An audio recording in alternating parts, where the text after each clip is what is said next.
All right, here we go. Welcome into the Stone Shield Show. We are here. We are live. It is Thursday, February 5th. Lots of stuff that we need to discuss on today's show. The Super Bowl is right around the corner. I'm sitting here looking at the schedule, and I'm going, the Super Bowl is on Sunday. We haven't really talked about the Super Bowl at all. So we're going to do our 10 best players playing in the Super Bowl. We're going to start off today's show with that. Colin Cowherd and others do that. My list is going to be different, but I do think that's kind of a good precursor to the game itself, which of course is on Sunday, and we'll do a full game preview on tomorrow, Friday's edition of the show. So stick around for that. Also, Radio Row, some Bengals are out there walking around. There's always some news, rumors that swirl this time of year as it relates to offseason topics, certainly potential trades across the National Football League there as well. T. Higgins and Jamar Chase are doing their rounds, and I'm not going to say they're banging the table, right? I think it was fair to say this time last year Joe Burrow was banging the table, right, for some of his teammates to get paid, but there was some urgency from T. Higgins and Jamar Chase as it related to pushing the front office along when it comes to signing a potential player on defense and trading for a potential player on defense there as well. Of course, if you're here and you clicked on the live stream, you know that player is Maxx Crosby. Now, before you laugh in my face, I understand what organization we're dealing with here in the Cincinnati Bengals, and the likelihood of them trading for Maxx Crosby is slim to none. I do think there's a better chance that they trade for Maxx Crosby than Joe Burrow plays for the Minnesota Vikings, right? That's flat out zero. I would say this is probably a tick above zero. And when you look at the numbers, it actually makes a little bit more sense. Like, it wouldn't completely kill the Bengals. He's relatively affordable considering what you've been paying Trey Hendrickson, what you paid Trey Hendrickson last year. And obviously you would have to give up the number 10 overall selection and probably more than that. But we'll talk about Maxx Crosby a little bit on today's show. I don't think there is any denying, however, that he's one of the best players, regardless of position, in the National Football League. And Jay Glazer broke the story at Radio Row, basically saying, he's ready to be traded. He's open to that idea. And if you're 31 other teams, you should be calling for Maxx Crosby. I think, in my opinion, he's just that elite of a football player. So we'll talk about that. Also spend a little time talking about defensive tackle for the Cincinnati Bengals. I've said it several times here on the show. To me, that is the most intriguing aspect of this offseason for Cincinnati, how they tackle it, because there isn't any obvious answers. So I think with edge, it's like, okay, we can get a guy in free agency, sign him, have him be the 1 or the 2, draft a guy, go from there. At DT, you have some guys in place, 2 potential cut candidates, and TJ Slayton and BJ Hill, and then 2 youngsters, and Chris Jenkins and McKinley Jackson, none of which have really worked out for you, and nobody really on the market is a really solid player that's going to bring some interior pass rush, and nobody's going to be available at 10 in the draft. It would be a reach to grab a DT at that spot. So you're kind of stuck there at that position. If you're the Cincinnati Bengals, they need to find ways to be creative in order to help solve that problem. I don't really have many answers here at this point, but I do know Geno Atkins isn't walking through that door, and that obviously is very unfortunate. One of the most underrated players, by the way, of my lifetime, and he's eligible for the Hall of Fame. I don't know if he's quite at that level, but he's a Ring of Honor guy here sooner rather than later for the Cincinnati Bengals, but we'll talk about that. Also, Dak Prescott made some comments. He's speaking of banging the table. He's banging the table for Jerry Jones to sign George Pickens, which I don't know. That doesn't seem like that would be a great decision for the Dallas Cowboys. I think early in the season, you would say, oh, they need to get him back. This is great. But this whole strictly offense thing, I think it can work here in Cincinnati because he had Joe Burrow, Jamar Chase, and T. Higgins. Dak Prescott, really good football player. And when you check the numbers, he's the highest paid quarterback in the National Football League, which is objectively hilarious. $5 million more annually. He's getting paid $60 million from Jerry. And again, good football player. That's ridiculous that he's getting paid that much. I don't think it would be the right move for Dallas to keep George Pickens in Dallas and pay him, CD, and Dak. This isn't a Cincinnati Bengals situation there in Dallas, but we'll talk about that a little bit. Also, NBA trade deadline. That's coming up here in a few hours, 3 o'clock, I believe, here on a Thursday. And in recent years, it's kind of been a dud, but we've got some action here. The Chicago Bulls are very active. They're trading around all types of pieces, loading up on second-round picks. The OKC Thunder strategy of loading up on first-round picks is effective. I don't know if the Bulls are going to be able to pull this off with second-round picks, but we'll see. And Anthony Davis is the big one here at this point, besides Harden and Darius Garland, of course. AD is going to Washington. So that's kind of interesting. The Wizards stink, but now they have him and Trae Young. Okay, could there be something there in the future? But when you make a move like this, it kind of allows us to make fun of Nico Harrison one more time for the Luka trade, because it looks so bad when it went down. Now somehow it looks even worse that they already moved off Anthony Davis. So we'll talk about that a little bit to round out today's show. A little bit early today. We got some meetings at noon that we got to get to, so I wanted to start a little bit earlier, and we'll end a little bit earlier there as well. Same thing tomorrow, about a 10:40 start time, and we'll get out a little earlier tomorrow there as well. But appreciate everyone, as always, for making us part of your day. It truly does mean a lot. Like the stream for us. And also, if you're watching a clip on YouTube, like the stream there as well. I know we don't usually push, or not the stream, the video there as well. I know we don't usually push that for videos, but it really does go a long way. It gets more eyeballs on our content here, which at the end of the day allows us to make more content for you guys. And we certainly appreciate it. And subscribe, of course, if you have not done so already. But let's start with the Super Bowl coming up here in a few days. I do think it's a very compelling game. I think there's a narrative out there that, Seattle's moonwalking to a Super Bowl and they're going to be champions. I don't know. I would say not so fast, Lee Corso style, when it comes to that. I think the Patriots have a lot of life. And the spread, 4.5, it's a huge number in the Super Bowl. I think the last time a spread was 4.5 in the Super Bowl was when the Bengals, of course, played the Rams, lost the game, but covered the spread. And I think there's a lot of value in the Patriots plus 4.5. We'll do our full game predictions tomorrow, but I do want to break down the top 10 players in this game, in my opinion. And as I mentioned at the top, several people do this exercise. Coward is one of them. And I think when you have a big game like this, oftentimes, if you just break it down to the studs and say, okay, who has more better players, right? Who has more top 10 players? That often can determine the outcome of the football game. Now, when I did it, it ended up being 5 Patriots and 5 Seahawks. So we'll kind of roll through it here a little bit. There's 4 guys that are not on this list that you could make the argument should be on this list. So I feel good about the list. There's one player, or probably 2 players, that you guys are going to think I have way too high. And there's a couple of people that I have left out, which I don't feel great about. But let's get into it here. Number 10, Mike Onwenu. And he is a guard for the New England Patriots here. And he's the Patriots' best offensive lineman. Only returning starter along the offensive line last year. No sacks or pressures allowed at all this postseason. And the reason why he's so good is because the numbers, as I just said. He doesn't allow any sacks or pressures. But he's going to have to be really good in this game there as well. Because I think if you're the New England Patriots, there's several things that concern you about this game.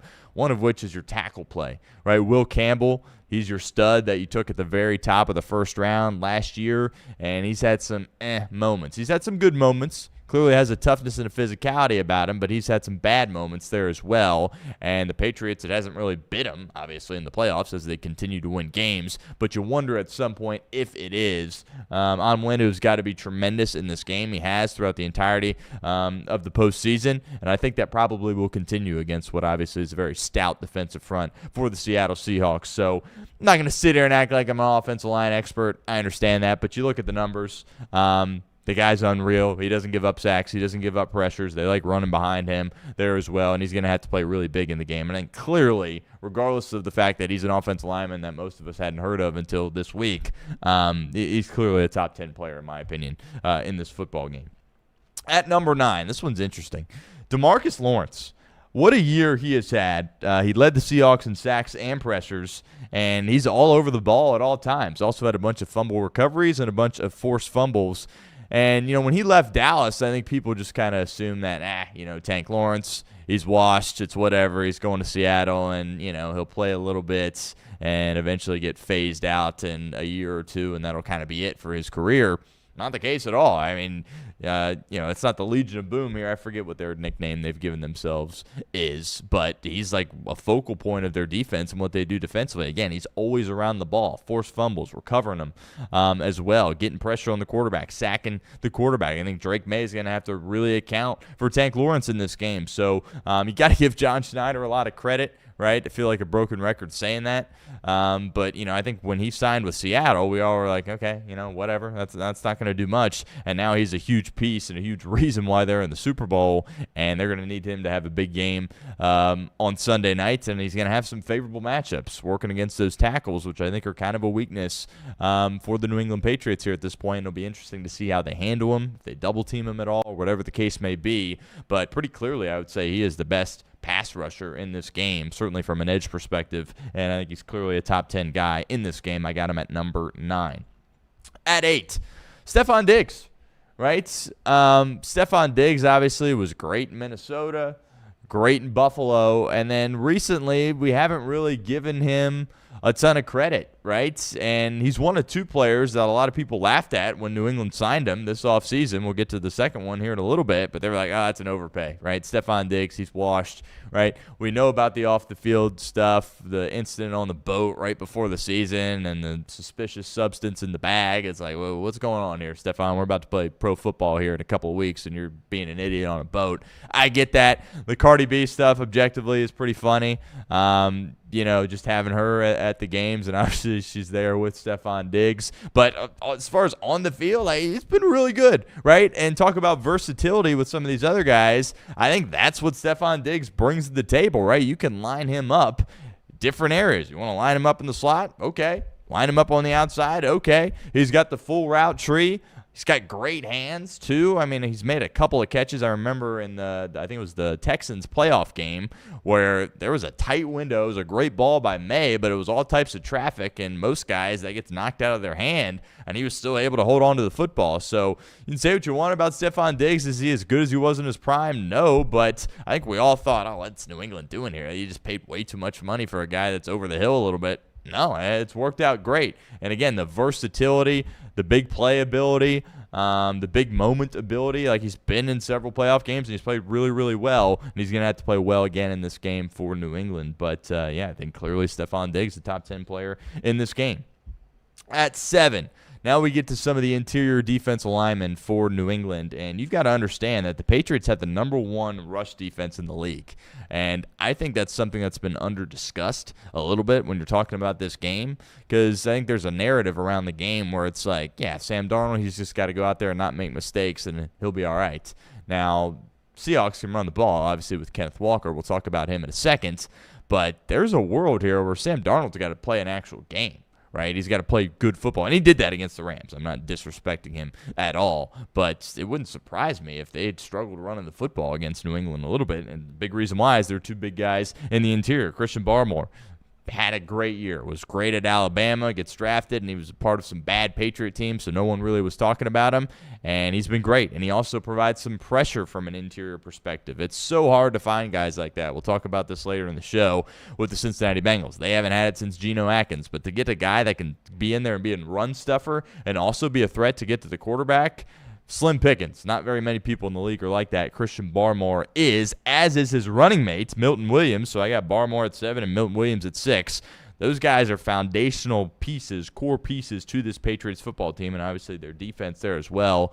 What an acquisition this was this offseason. I think he's getting paid like $26 million. Again, Diggs and Williams were all sitting there laughing at New England. Like, what are they doing? Like, it's, you just won a handful of games last year and you're going to spend all this money on 2 guys, and Milton Williams and Stephon Diggs. Worked out. He's been tremendous when he's been hurt and not out there. It's totally 2 different stories for New England. Totally, not the same caliber of defense when he's not out there versus when he is out there. He's healthy. He's going to play. Highest graded interior lineman in the postseason.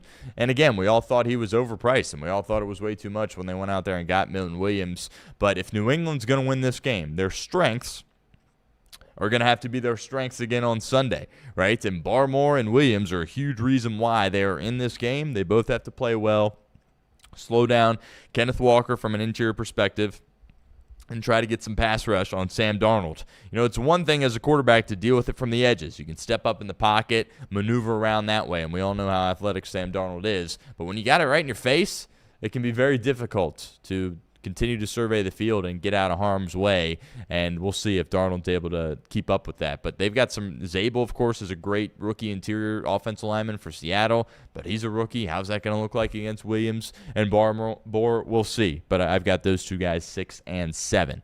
At 5, now this might be a little bit too high.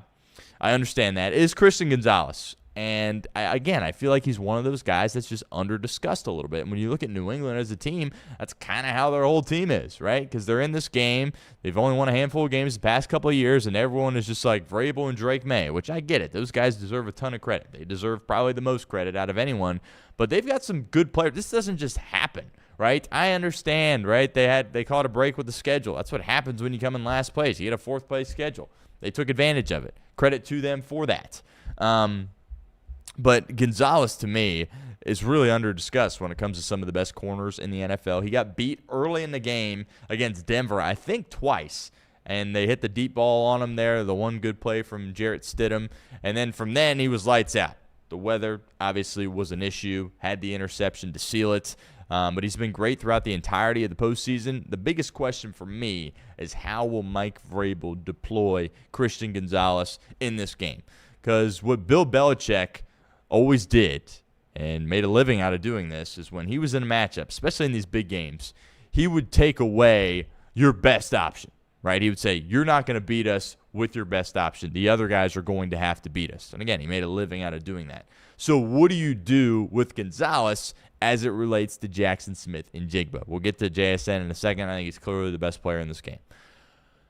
Can he match up one-on-one, he being Gonzalez with JSN? I don't know. I don't know if anybody can. Like, you know how, like, with Jamar, it's like, well, nobody can guard him, right? You need multiple guys. Maybe JSN's in that category too.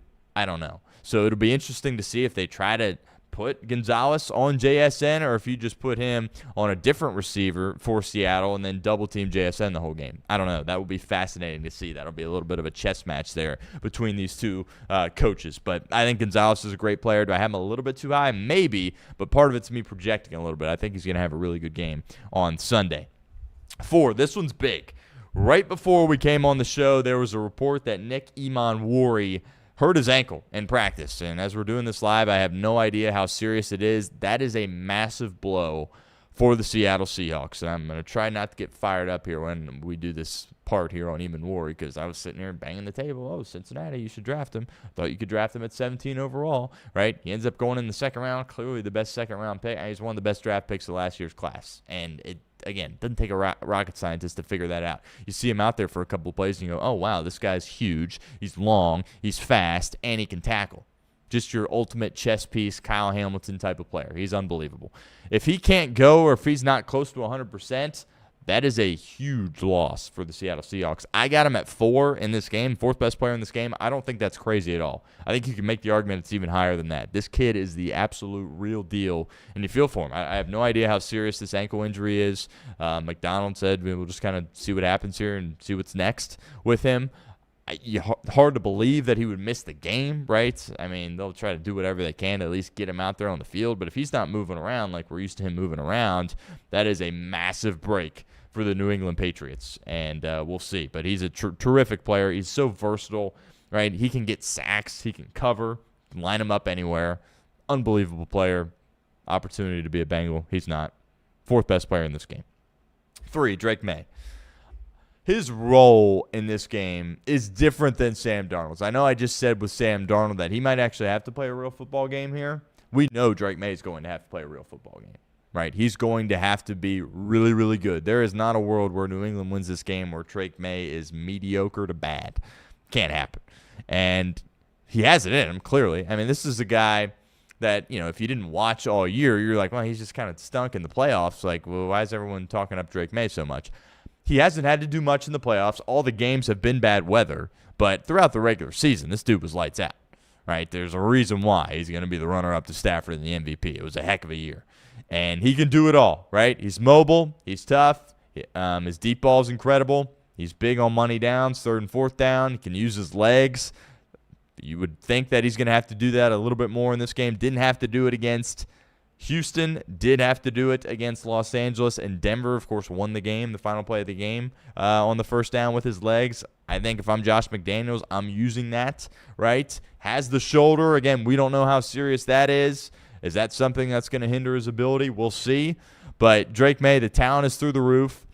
Are there going to be nerves? Yeah, it's the Super Bowl, right? But I remember watching Brock Purdy in the Super Bowl a couple of years ago and thinking to myself, like, there's no way that he just goes out there and just lights out. Like, he's going to feel the nerves. He's going to make a nervy decision, and he was just stone cold. And Brock Purdy is that dude, right? I kind of think Drake May will be similar to that, right? And I'm sure McDaniels is going to put him in a good spot, which, by the way, I saw this yesterday. Josh McDaniels, this is his 10th Super Bowl. 10? 1-0, double digits as a coach. That's absolutely bizarre, right? And it's not like this dude's 70 years old, right? So if there's anybody in this situation that feels really comfortable, it's Josh McDaniels, right? And obviously he is at the hip of Drake May here throughout this entire process. And you would think that Drake May is going to be able to play well in this game, but he's going against the Seattle defense, which, again, it's not the Legion of Boom. It's not the Houston Texans defense that he went against, right? I mean, look what the Rams just did. Now, look, in my opinion, when you're talking about football, if you have a Hall of Fame quarterback and some elite weapons, it doesn't really matter what defense you throw out there. The offense is going to win. That's just my take, right? And there's no denying. I mean, Stafford, Devontae Adams, Hall of Famers, Puka seems to be on that trajectory. Sean McVay, Hall of Famer, right? So you got play caller, receiver, quarterback, just elite. And they made the Seahawks defense, look normal, look average, right? It's going to be a lot more difficult for Drake May, obviously, in this spot, but he's faced the Texans. He knows what that's like, and he doesn't seem like a guy that'll shrink, right? And finally, he's going to get some favorable conditions, I assume. I haven't checked the weather in Santa Clara, but I would assume it's going to be favorable. And each game he's played in the playoffs has been awful weather, right? So he's going to have an opportunity to go out there and play some real football. And I've got him at number 3, right? And he's got to play well for them to win this game. Sam Darnold does not have to play well for Seattle to win.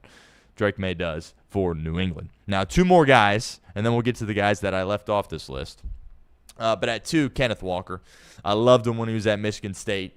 I've loved him over the past several years. He is a dude out there, and I kind of forgot how quick he is, too. He showed it on the first touchdown against Los Angeles in the NFC Championship game. Like, yeah, he's tough and he's physical and he'll break tackles, but he'll also bounce it outside and run past you as well. How Seattle runs the ball in this game is going to be huge, because if Seattle can play this game on their terms, run it like they did in the first half against the Rams with Kenneth Walker, play action stuff with Sam Darnold, it's going to be very, very difficult for New England in this spot. But he's got all the tools. He's got to go against 2 solid dudes up there in the interior who we just talked about, Milton Williams and Christian Barmore. But Kenneth Walker is a heck of a player, and happy for him that he's got an opportunity to play on a really good team and play in a Super Bowl there as well. He's everything you want at running back, and I think he's been underrated the past few years. Wouldn't surprise me at all if he won this game with Seattle, and I think there's probably some value on him being the Super Bowl MVP, if I'm being completely honest there as well. Lastly, number 1, JSN. I don't think it's close. Hand up, accountability. I did not see this coming from JSN. All these Ohio State receivers, they play really well in college. They're highly touted guys. Like, they're all 5-star recruits. Knew he was going to be an NFL starter, but be one of the best receivers in the league. Absolutely did not see that coming. Talk about the versatility with Stephon Diggs, versatility with JSN. Line him up all over the place. He'll beat you over the top. He's tough. Contested catches. He'll run over the middle. Right? Obviously, that's what Cooper Kupp made his career on, but the JSN will do the same thing, and he'll run right by you. And Shaheed, obviously, will run right by you there as well, who's not on this list. Just not enough good things to say. He's the type of guy, and you see it with Jamar, obviously, here in Cincinnati, where it's like he's gonna get his, right? Whatever you do to try to stop him or slow him down, he is good enough where it doesn't matter, and he's still going to have success.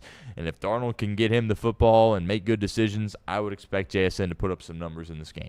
Doesn't mean Seattle's definitely going to win, but it's hard for me to imagine that he gets eliminated in this game. I don't think that is possible unless Sam Darnold just plays horrible, right? But even if they put Gonzalez on him or even if they double him, whatever they do, he's going to have some production in this game. And I think clearly to me, JSN's the best player in this football game. So Onwenu at 10, Lawrence at 9, Diggs at 8, Barmore 7, Milton Williams 6, Gonzalez 5, Eamon 4, May 3, Walker 2, JSN at number 1. And there's several really good players I didn't put on this list. I think Witherspoon, the corner from Illinois, you could argue he belongs on this list. He's a heck of a player for Seattle. You kind of feel like whoever he's matched up against is going to not do much in this game for New England. I think they'll move Diggs around, so I don't think it'll just be Diggs. But I think Booty's going to play a huge role in this game. If he can get over the top, I question whether or not he'll be able to do that in this game. But, Witherspoon probably belongs on this list. He's a really good player. And then the 2 returners as well. I think, this has kind of become a popular take this week, but we've been saying it for a while. It wouldn't surprise you if special teams won this game, right? And that's kind of how it tends to be in these huge games. It comes down to one play. Look, the Rams win 2 weeks ago if the guy doesn't muff the punt, right? And both these guys are absolutely electric. Marcus Jones for New England and Rashid Shaheed for Seattle. Both of these punters are going to be doing everything in their power not to get the ball in those guys' hands. You think we will see some punts in this game? It's not going to be a track meet like the Seahawks and the Rams was. So I think these returners, you could argue, belong on this list there as well. I mean, Shaheed is an unbelievable player. We said it at the deadline. The best move anyone made at the deadline was John Schneider going to get Rashid Shaheed. That is proven to be true, and it wouldn't surprise me at all if he, ran one back or had a huge return, which, by the way, might be some value in him being Super Bowl MVP there as well. But I think you could argue one of these returners should be on this list. And lastly, Sam Darnold. I don't have him on the list. Some people would say that's crazy. He was outstanding against the Rams. I still think Stafford was better. But Sam Darnold was unbelievable. And for whatever reason, some of these players in the NFL, some of these quarterbacks, we don't hesitate to crown them, right? Like Lamar. It's like, yeah, he's had shortcomings in the postseason, but we all recognize when he's out there, he's one of the best there is. Maybe he doesn't deserve that. I get he's got the multiple MVPs, but maybe he doesn't deserve that level of love and respect. And for whatever reason, the narrative around Sam Darnold is, I still don't fully trust you, right? And that's where I'm at. That's where I'm at. I got to see it one more time, right? If Sam Darnold goes out in this game, plays well, and they win, and he hoists the Lombardi Trophy, we have to acknowledge that he's a top 10 quarterback in this league. That's just what we have to do. But I'm still not there yet. Right, because it was one game. People say, it's 2 games. He didn't do anything against San Francisco. I think you and I would have had a chance in that game. I mean, just literally hand it off every play, and they'd probably still win. But with him, it was great against Los Angeles. This defense for the Patriots is better than that Rams defense. The pressure of the moments. There's a world where they can't run it, and he's going to be asked to do a lot. I really like this defense in the secondary. Once the Patriots went to those 2 young safeties, I think their defense kind of took a step in the right direction. Craig Woodson's out there. He does a heck of a job. When they traded Duggar to Pittsburgh, I think that just kind of opened up a whole new level to the back end of their defense. So they're going to be prepared, and they're going to be ready. And I'm not going to get into my full prediction here. I think you guys know that I'm probably siding with New England here. I had rode him the whole year. But I think Mike McDonald's great. I think he's the next superstar head coach. But I've got New England having a considerable coaching advantage in this game just because they've been there, done that. Again, 10. This is Josh McDaniels' 10th Super Bowl. You kidding me? 10? That's absurd, right? Not 10th playoff game or 10th AFC Championship. 10th Super Bowl. That's insane, right? Drake May is going to be in a good spot going into this game as long as he's healthy. And then Vrabes, it's like, well, it's first-year head coach in New England. He's been in multiple Super Bowls as a player. Like, this isn't new to these guys. And even it starts at the top, too. Like Bob Kraft, this is just, every February he's just heading to wherever the Super Bowl's at and his team's playing, right? That's just kind of what it's like for New England. So I think they're going to be ready. I think they're going to be more prepared. Not to say that McDonald's not going to do a good job, but I do think the coaching, and we just did top 10 players, but I think the coaching advantage lies in Boston with the New England Patriots. But did want to do that exercise here today, and we'll do our full game preview on tomorrow's show. All right, let's get into this Bengals stuff, this Maxx Crosby stuff. Each and every year at the Super Bowl, as I mentioned at the top, the rumors are swirling. Right, there's reporters out there saying, this guy's unhappy, he wants a trade, or this guy's leaning towards this team, or this quarterback wants this guy to get re-signed. part of what makes Super Bowl week so good. And in years past, it's been Joe Burrow kind of doing the rounds, telling everybody that his teammates need to get paid. This year, it's a little bit different. I don't want to act like Jamar and T were banging the table, right? I mean, you sign up to do these interviews, they're going to ask you these types of questions, and I can respect it because they were just kind of being honest. And it made me appreciate them a little bit more, too, because they just kind of sounded like fans when they were talking to, I think, Ocho and Shannon Sharp was somebody, and Kay Adams certainly was talking to them there as well. But they're just sitting there like, yeah, I mean, Maxx Crosby is awesome. I would love for him to be here in Cincinnati, and I can relate to that. I think all of us here as Bengals fans can relate to that there as well. They also threw out the name of Jeffrey Simmons. Simmons, I would be really surprised if he were to be moved because their new head coach is Robert Saleh, obviously a defensive guy. Jeffrey Simmons, in my opinion, is the best defensive tackle in pro football, and I think pretty clearly is the Tennessee Titans' best player. I think when I'm Bob Saleh taking that job, the first thing I'm saying before I agree and sign on the dotted line is, hey, we're not moving him, right? We're keeping Jeffrey Simmons. Okay, good, and go from there. So I would be surprised. Simmons' name, of course, has been thrown around in trade talks for a couple of years now, it feels like. But, this is a new start in Tennessee, and it feels like they're going to want him to be a foundational piece, they being Robert Saleh, as a defensive guy. But the Maxx Crosby thing is interesting. Maxx Crosby is one of my favorite players in the National Football League. Zach Taylor has said that as well. He said, outside the guys in our locker room, Crosby's one of my favorites. Joe Burrow has said similar things. It's a shame that a player like that is on such a bad team. We see this from time to time, like Joe Thomas, right, an all-time great offensive lineman, played for Cleveland, so it's like, okay. But like Crosby, I think he actually is a little bit underrated just because he's on Vegas, right? And think about when Vegas got to the playoffs and played Cincinnati here in town. A big reason why was because of Maxx Crosby. And, he said he wants to be a Raider forever. If there's anybody that truly embodies the Las Vegas Raiders, it is Maxx Crosby. But at some point, as someone that's as competitive as he is, and it's been as bad as it has for such a long time, I think he'll retire a Raider, but I think he's got to understand that he ain't playing quarterback here, right? He's not playing kicker. Like at some point, he's gonna be a shell of himself. It happens, right? Age catches up to everybody, and he's got a few more elite years left, maybe just a couple more elite years left, and I don't think anybody in Raider Nation should knock him if, he ultimately decides, you know what, I want to trade. And I think if you look at it from a Vegas perspective too, it's not like, oh, they're a couple pieces away from being a contender. This is a full rebuild, and unfortunately for Crosby, he's been a part of multiple rebuilds. They've just screwed it up every time, and it's been like a constant rebuild my whole life, seemingly. But it's going to take some time in Vegas. Like, they're going to get their guy in Mendoza. They're going to get his feet wet. And we know in the NFL you can turn it around quickly, a la New England.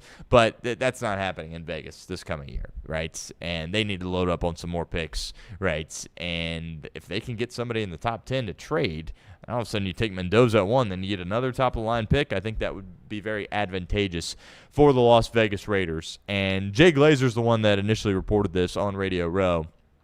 And there should be 31 teams calling. That is what the case should be, right, for Maxx Crosby. There should be 31 teams picking up the phone, calling Johnny Spytek and Tom Brady and saying, well, what's it going to take to get Maxx Crosby? And the Cincinnati Bengals absolutely should be one of those teams. Now, you talk about how realistic it is, right? I understand, right? We're talking about the Cincinnati Bengals. I'm not going to sit here and blow smoke. The chances of this happening, they're not zero, but they're close to zero, right? It's not the same percent chance of Joe Burrow being a Minnesota Viking. That is zero. I can assure you on that. But this feels like it is close to zero. But when you look at some of the numbers here, it's feasible in order for this to happen. Crosby is under contract through 2029. He signed a 3-year extension last offseason.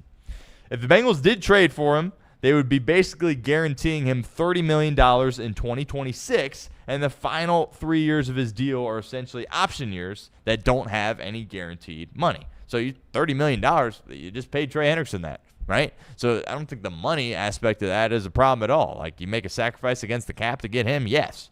It's just the compensation that you would have to give up in order to get him. I think it's pretty obvious. You got to give up pick number 10. From there, what do you have to give up? Do you have to give up your first rounder in 27? And if you told me you got to give up your pick at number 10 overall and your first round pick in 2027, which hopefully you're picking 32nd next year, right? And if you get Maxx Crosby, the chances of that being the case certainly go up. And you asked me, would you do that? 2 first-rounders for Maxx Crosby? I'd probably say yes, if I'm being honest. I think a lot of people also would say yes out there. Now, that goes against everything Cincinnati is about. This would be – I mean, shoot, they haven't made an offseason trade since 2018 when they moved around the draft. They made the move for Khalil Herbert at the deadline 2 years ago, right? They don't do this. But you talk about fit. Right? Fit is everything in this league. I'd say Maxx Crosby fits in just about perfectly here on this team. What does he want to do? He wants to compete for a championship. Maxx Crosby and Joe Burrow, that seems like those guys kind of align with how they're wired, right? And if you're Maxx Crosby, maybe you don't want to live here in Cincinnati, which is you should because it's such a great place to live, in my opinion. But I get coming from Vegas, not wanting to live in Cincinnati. But he did play at Eastern Michigan, right? And he was a MAC guy, so maybe there's some interest there. But I totally would do this if I'm the Bengals. And as much as I love Caleb Downs, do you give up Caleb Downs to get Maxx Crosby? Yeah. And it's a big swing, and it would be totally out of character for Cincinnati to do something like this, but they should absolutely be one of the teams that calls, right? And then you got to gauge his interest, because if you're Maxx Crosby, you think about where you want to go, right? I mean, Chicago's a name that's been floated around, but you want to go somewhere with an elite quarterback, and he's not going to Kansas City. So you can take that off the list. He's probably not going in division period, so you can take Denver and L.A. off the list too. I think Chicago makes some sense. I think Cincinnati makes some sense. I think Baltimore probably makes some sense there as well. San Francisco certainly makes sense there additionally, but you should absolutely be one of these teams. You should be calling and just kind of seeing what it is. The question becomes, do you give up the multiple firsts or not? I think all of us definitely would give up to pick 10 overall and probably the second-round pick to get Maxx Crosby. But the question is, do you do 2 first-rounders? And right now, if you ask me, I would say, you know what, I think I would. But will Cincinnati do that? No. We understand this. It's not going to happen. But, T and Jamar are floating it out there. Right? You best believe that Duke Tobin and the Brown family and the Blackburn family, they've heard that soundbite, right? Their ears perked up a little bit there. Is it going to make them do anything? Probably not. But Maxx Crosby, we talk about Caleb Downs altering your defense and making you good right away. That's how Maxx Crosby is too, and it's obviously at a much more premier position at edge rusher. So it would be very exciting. Maybe we'll get some more updates here. Wouldn't get your hopes up at all. But I think it's fair to say that the chances are greater than 0. Right? Not that you should be overly optimistic about that, but greater than 0, I think, is fair for what the chances are right now. And you have the advantage of having Joe Burrow, right? And Maxx Crosby and Joe Burrow, they get along well. Zach Taylor clearly would be open to the idea if you just go back to hearing him talk about Maxx Crosby. Got a lot of love and respect for him. How could you not? That's your missing piece right there. And then still could get some, linebacker help, obviously, and some secondary help beyond that. But that's kind of like we talk about all in, right? That's an all in move, trading for Maxx Crosby, and he would look pretty good in stripes. I will say that, but we'll see. I thought it was interesting that T and Jamar went out there and said that, though. At the end of the day, they're kind of fans like we are this time of the year, right? There's nothing they can do other than get people to talk about what they're saying like we're doing right now. But at the end of the day, they're probably sitting there going, yeah, I mean, we haven't been able to rush the passer, and Maxx Crosby's elite, and he's probably going to get traded by the Raiders. Like, yeah, let's call. Let's figure it out. Let's see what they're looking for. But, again, it's going to be very, very competitive. But I think, right, again, I would come to Cincinnati. I'm biased. I'm from Cincinnati. Would he come here? Well, Joe Burrow's here. Jamar Chase is here. T. Higgins is here. And I think it kind of has similar feelings as Vegas. Like, I think part of the reason why he was so proud to be a Raider is because he wanted to be a part of the solution, because it was a once proud franchise that had been bad for so long. Now you can make the argument the Bengals have never been a proud franchise, but they've been so bad for so long, and he could be that missing piece to get them over the top and get them to Super Bowl glory. So maybe that would entice him. He's not afraid of the cold again, played at Eastern Michigan. Kind of feels like more of a Midwest guy, despite the fact he's out on the West Coast now. But I think the Bengals would be on a relatively short list. I think if you ask Maxx Crosby to lay out his top 6 to 8 teams, the Bengals would be on that list, in my opinion. But we'll see. Also, defensive tackle. How is Cincinnati going to approach this offseason? I've said this at the top of the show. I think this is one of the more fascinating things to keep an eye on this offseason, because there's not a clear plan for what you should do. We floated out a couple of free agent names. Will Cincinnati say that, well, the guys that didn't have much production elsewhere, we're going to bring them in just because they're new and we know what we have here doesn't work? That's what I would do. But would it surprise you if they were like, well, these guys on the open market aren't very good, they don't have much production, we'll just roll with BJ and TJ one more time? That wouldn't surprise you. I don't think that is the right approach because I don't think you can bank on them just getting better this year. And you could argue that if you put more stability around them at edge and at linebacker, they will be better. Is that true? I don't know. Is Jenkins and Jackson or one of those guys going to make a Miles Murphy leap? If you remember when Al Golden first got here, one of the players that he was so impressed with was Chris Jenkins, but that turned into nothing. It's funny because Geno Stone and Barrett Carter and Miles Murphy for a while and Shamar Stewart and all these guys have gotten a lot of flack. Chris Jenkins should be getting a ton of flack. That's not a fifth-round pick. That is a second-round pick that you took to come in and be a run stopper and provide some interior pass rush, and he hadn't done a thing, right? So the Bengals aren't going to cut those guys. That goes against their whole philosophy there as well. So I would think that Jackson, of course, requested a trade this year. I don't think he's going to get one. So I think Jackson and Jenkins are definitely back, and you just want to keep Hill and Slayton too. I think that would be a mistake. So I would bring in two new guys. I think you have to cut at least one of them. And then who do you cut? Hill's a little bit older. I think there's a little bit more upside with Slayton. Another year with Jerry Montgomery. Of course, they were together in Green Bay. That's just what my gut says, but I don't have a strong opinion there on which guy you would keep and which guy you wouldn't.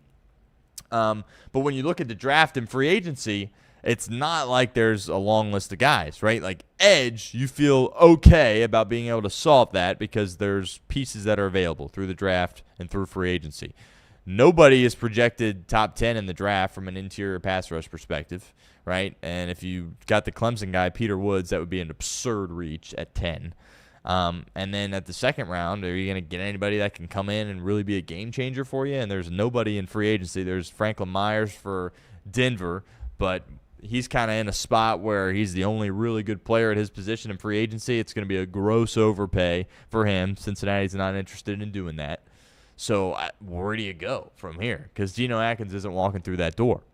And, Geno Atkins, I said this at the top, one of the most underrated players of my lifetime, eligible for the Hall of Fame now. Feels like a bit of a stretch. Wouldn't surprise me. Definitely a future Ring of Honor guy. All those Bengals defenses that got to the playoffs before they lost, I mean, he was a focal point of that, and he was a run stopper, and he would get some sacks there as well. And those guys don't just pop up out of thin air, and unfortunately they weren't able to take advantage fully of a great player in Geno Atkins, and ever since that point, they've been reeling at that position. And I think DJ Reader brought him some stability, and he brought him some leadership there as well. But he wasn't getting after the quarterback. He was stopping the run, which was great. Wish we had that now. But he wasn't getting after the quarterback, which is why when we did our mock offseason, I was like, you know what, I'm open to bringing DJ Reader back. And I know, fans fall into this all the time, and sometimes I'm guilty of this as well, where it's like, Von Bell, he was great here, Super Bowl, goes to Carolina for a year, bring him back. They bring him back, and he's no good anymore. I hope that's not the case with Eugenio Suarez, right? He leaves. The Reds have some promise. He comes back. Oh, my goodness, Geno's back to save us. Hopefully it works out. He hits 40-plus nukes, but, there's a reason why his market was what it was. Nobody was willing to give him multiple years. I'm worried I might be falling into a trap here with DJ Reader, but I look across free agency and I look at the draft, and I'm like, I think that's probably your best option, right? Because Sheldon Rankins, based on how he played this past year, was a good option, but you can't do that again. That was just a complete disaster here in Cincinnati. And before he had the illness, he had the hamstring, and he literally showed nothing. Well, probably the biggest bust of the last 10 years as far as free agency goes for the Bengals. And he's balled out with Houston, which was very frustrating to see. Happy for him because he did have the serious illness. I forget exactly, but he lost a ton of weight. It was bad. He should have came out. His team should have came out and said how bad it was. Maybe they were trying to hide it so he could get a deal in free agency, which he ended up getting with Houston. But that whole situation was odd in the fan base. Like, there was so much animosity towards him because we're like, this guy's been sick forever. What do you mean sick? Has he had strep? Has he got COVID? What's going on? But you can't bring him back, right? You can't do that. Reader, of course, left on great terms as far as with the fan base and his production on the field for Cincinnati. So to me, that's like kind of your best option. But again, do you want to fall in? Is this going to be a Von Bell situation? Right? You hope not. But I don't know. I have no clue what they're going to do. But I do know one thing. It better not be, well, there's not very many options out there, so we'll just kind of go with B.J. Hill and T.J. Slayton and hope Chris Jenkins can make a Miles Murphy-esque leap. That would be a massive mistake for the Cincinnati Bengals. So that's going to be a position that we're going to monitor pretty closely here. And I don't have many ideas. I don't have many answers here at this point. But that to me, it has to get figured out. Because it's been so bad since Geno Atkins left. And certainly since DJ Reader left as well. That's got to get shored up. And, at worst, give me a run stopper. Because that's all we heard about TJ Slayton. Well, he's a good run stopper. Well, not really. Right? They were a heck of a lot worse when he wasn't on the field, which says a lot. But it didn't do a whole lot as far as stopping the run. The guys like Geno that'll get after the passer and stop the run, they don't just grow on trees. Right? They really don't. And John Franklin Myers of Denver is the one guy that's really good in free agency, and you have to grossly overpay in order to get him. And the Bengals aren't in the business of doing that. All right, a couple of more things before we get out of here. About 15 minutes left here on the show. I want to talk a little bit about Dak Prescott and George Pickens. I actually just want to start with this list, which I think is fascinating. When you look at the top highest paid receivers in the National Football League, most of these guys were not participating in the postseason. When you go down the list, Jamar Chase, no. Justin Jefferson, no. These are going top to bottom, the highest paid wide receivers in the National Football League. CeeDee Lamb, no. DK Metcalf, yes, but backdoored their way in and got blown out in the wild card round. Garrett Wilson, heck no. Terry McLaurin, heck no. Conference championship the year prior. A.J. Brown, yes, didn't go well. Lose immediately. Amon-Ra St. Brown, no. Brandon Ayuk, his team was, but he wasn't a factor, so he doesn't count. Tyreek Hill, no. That's the top 10. Of the top 10, the only guys that participated in the postseason were DK Metcalf and A.J. Brown. And 11 and 12 are Jalen Waddle and T. Higgins. We know those guys didn't perform either. Is that a coincidence? I don't know if I believe in just pure coincidence. Sometimes, yeah, but there's something to this. I think it's safe to say there's something to this. And I remain of the mindset that the Bengals can win a Super Bowl with offense being the focal point, with paying T. Higgins, Jamar Chase, and Joe Burrow. I truly believe that, right? We haven't seen it. We don't have a big enough sample size with a healthy Joe Burrow in order to really make that call. I remain optimistic that you can do that. But I don't think that can be a recipe for other teams in the league, right? Certainly not the Dallas Cowboys. When you look at the highest paid quarterbacks in the National Football League, I think some people forget about this. The highest paid quarterback in the NFL is Dak Prescott. Jerry Jones and the Dallas Cowboys are paying him $60 million a year. Dak Prescott is a really good quarterback. That's a bit of a stretch. He's a good quarterback. He is a top 15 quarterback. He is a top half quarterback. $60 million? Number one quarterback in the league? Heck no. The guys below him making 55 are Allen and Burrow, who deserve it. I think Lawrence is in that group too, which appears to be a little much, although he had a really good year this past year. But if you're paying the quarterback that much, and it's Dak Prescott, I'll pay Joe Burrow that much, even with the injuries. When he's out there, he's the best there is. Dak Prescott had a really good year this past year. They weren't close to making the playoffs, and I get their defense stunk. But I don't think that philosophy will work in Dallas, right? If you put another high price tag receiver on their books in George Pickens, right? And again, CeeDee Lamb's great. He ain't Jamar Chase. George Pickens is great. He ain't T. Higgins, right? So I don't understand why Dallas would do that. I get early in the year, first half of the year, you're sitting there going, oh, shoot, we might have to do this if we're the Dallas Cowboys. But George Pickens kind of reverted back to some old habits. You saw some lazy tendencies pop up. He had some drop issues. You saw Dak barking at him, who Dak was backing him at the Super Bowl or at the Pro Bowl. But, that was always an issue in Pittsburgh. Mike Tomlin can win with anybody. And he was like, I've had enough. I've had enough with George Pickens. The talent is there, but I've had enough. And he's a guy that's just not going to mature. He's not going to. Like, we have a big enough sample size where it's like he's not going to mature. That's just the reality of the situation. AB kind of similar there, although AB kept it together for the first part of his career. But Pickens was a problem at Georgia. He was a problem each and every year in Pittsburgh. And even when he fooled you for a little bit in Dallas, he ended up being a problem there as well. Here's some of the quotes from Dak Prescott, which just kind of baffled me. He said, "I think it's vital," talking about bringing Pickens back. "I think it must be done. I think obviously from Jerry to everybody down understands that. And one, the impact on this offseason and the team and the great player that he is, we've got to find a way to keep him here." He goes on to say he's an important piece of this offense, an important piece of what we're trying to do.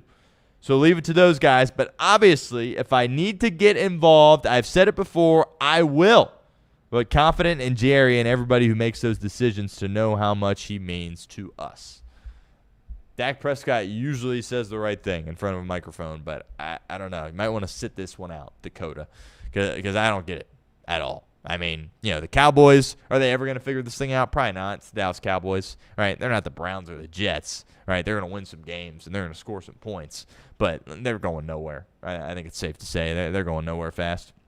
They're really going nowhere if they bring back George Pickens. Did you watch that defense, right? Now, we know what bad defense looks like here in Cincinnati, but it wasn't much better in Dallas, and at the end of the year, it was worse, right?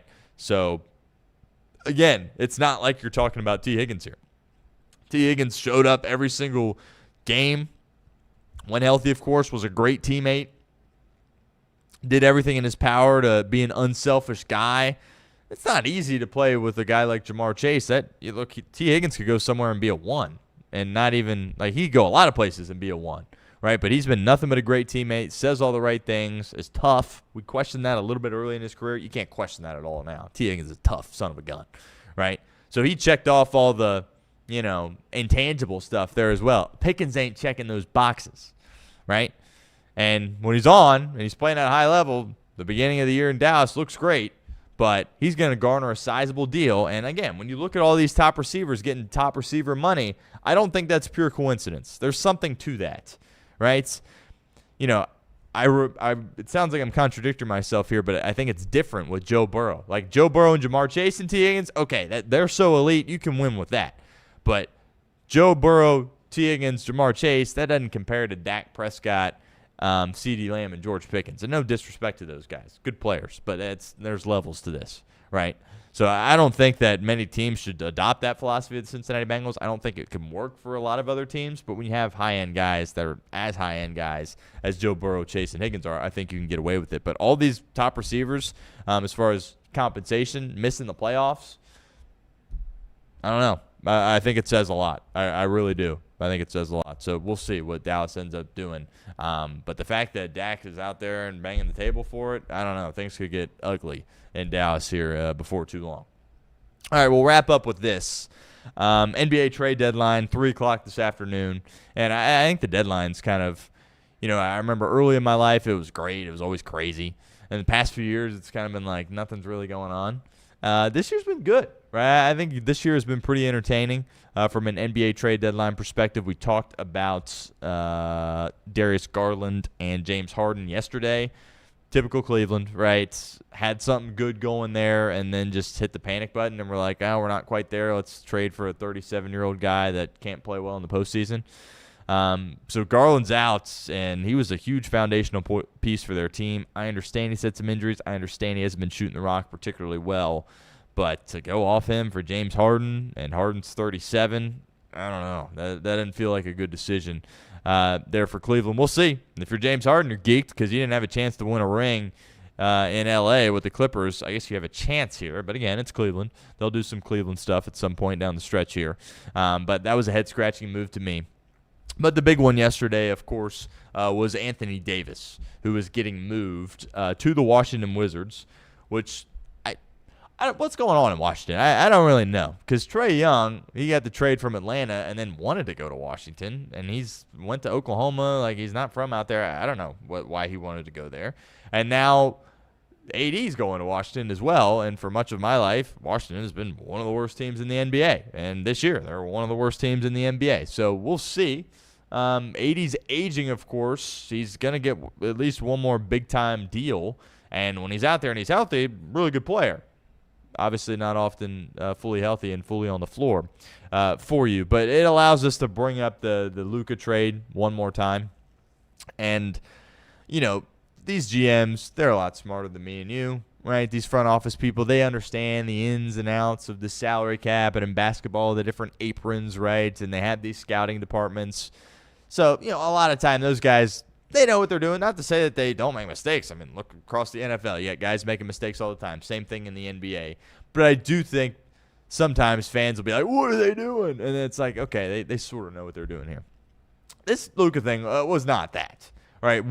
Each and every one of us looked at it and stared at it in disbelief, made fun of it immediately, and have been making fun of it ever since. I cannot explain it. One of the most inexplicable trades in the history of sports, certainly in my life, but probably ever, right? What they did, I mean, just a complete fleece job, and I'm not a conspiracy theorist, but maybe there's something weird going on that we don't know about, where it's like, hey, Blink, I'm in deep trouble here. We gotta do this. I don't know. I've got no idea what Nico Harrison, who of course has been fired from the Dallas Mavericks, was thinking here. But Luka Doncic, Maxi Kleber, Markieff Morris to the Lakers for Anthony Davis, Max Christie, and a 2029 first-round pick.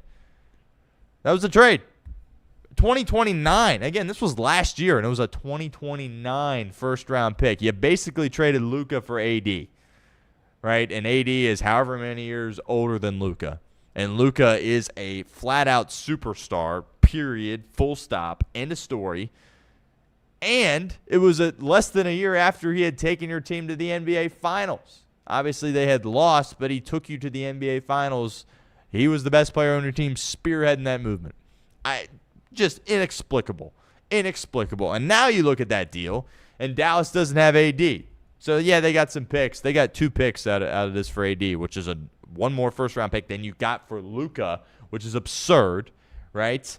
And basically they're sitting there with Max Christie, right? So, yeah, they got some picks coming up, whatever. They traded Luka Doncic for Max Christie. It's kind of what things are looking like right now, which is just – I cannot wrap my head around it at all. Inexplicable from Nico Harrison and company. So now I think they have like interim guys in place. I don't think they've hired technically a full-time GM, but they've got a couple of guys trying to sort through this mess. And keep in mind, this thing should be a heck of a lot worse. But they got the number 1 pick in the draft. They won the lottery. I forget what their odds were, but it wasn't the best odds or close to the best odds. So they screwed this up, and then it's like they just fell. Cooper Flag just fell into their lap. And Nico Harrison was probably like, oh, my goodness, what a gift. But things started out so badly, he gets gone, and rightfully so. And that's a fireable offense. Again, I don't like to just come on here and call for people's jobs, although I think you can. They're making millions of dollars. But, like, dude, you traded Luka for AD and didn't get a haul of picks. Like, what in the world are you doing, brother? And now you look at it after AD gets moved, and you're like, okay, like this is just – you traded Luka for Max Christie. It's kind of how I look at it. And that's no disrespect to Max Christie, but what in the world are we doing? So I question what Washington's doing. Like, okay, it's interesting. Are you just trying to be relevant? Because I think you check that box. Get AD and Trae Young. You're relevant now. Like, people are going to tap into watching you more so than previous years. But is it going to equate to winning? I don't know. Certainly interesting. But from Dallas – they're in a fine spot. Now, they shouldn't be here, right? They should be competing for finals championships with Luka Doncic as their best player. Like, look what the Lakers right now. They've got some issues, and I get LeBron's there. We'll have a LeBron discussion maybe tomorrow or next week. That's Luka's team, and they're going to, they're not a play-in team. They're going to make the playoffs, and they're going to win a playoff series and have an opportunity to be in the Western Conference Finals because of Luka. That should be the Mavericks, but they self-sabotage completely. Now, lucky for them, they get Cooper Flag, so I have belief that within a couple of years they're still going to be back to where they were before they self-sabotaged and got rid of Luka, because I think Cooper Flag is the real deal. And it took him a second to get going a little bit. That's okay. He's 19 years old, right? He's 2 years away from drinking a beer legally. He's 19. But they can. That's a guy you can build around. So you get rid of AD, aging, get some picks, prepare for the future, prepare yourself to build around Cooper Flagg, we'll see what Kyrie Irving looks like. I think that's going to be popcorn, by the way. He blew out his knee and hasn't played this year. But Kyrie and Cooper Flagg, I mean, that's pretty cool. And we'll see if he's a piece long-term or if they move off him or not. But the Mavericks are in a fine spot, right? And there's reason to be optimistic if you're a Mavs fan, but they didn't need to do this, right? They had Luka Doncic in-house right there. They just went to the finals. The most baffling trade of my life. And, again, as fans, we always have strong opinions, and oftentimes they're immediately as we get the news. And, sometimes you look back and it's like, well, actually, they sort of knew what they were doing. Unanimously, nobody within the NBA gets it, and no fan gets it as well. I'm not a conspiracy theorist, but something might be going on, right? We need Pablo Torre to get on this and see what really went down in that negotiation between Pelinka and Harrison. Somebody's got dirt on somebody. There's got to be, right? Because come on, right? Luka for AD is basically what it was. And now it's Luka for Max Christie. So if you're a Maverick fan, that's got to drive you nuts. But, hey, you got Luka Doncic there as well. Appreciate everyone for hanging out with us here at the show. That will do it for this edition. We will be back tomorrow. Again, 10:40 start time tomorrow. We've got some stuff we got to take care of at noon today and tomorrow. So be on the lookout for that. We'll put it in our Discord as well as tweet it out additionally. But the segment on the Bengals and Maxx Crosby will go out later today. And, yeah, one more show before the Super Bowl on Sunday. And we'll just kind of keep it rolling here at Chatterbox. But appreciate everyone as always. And until tomorrow, take care, everybody.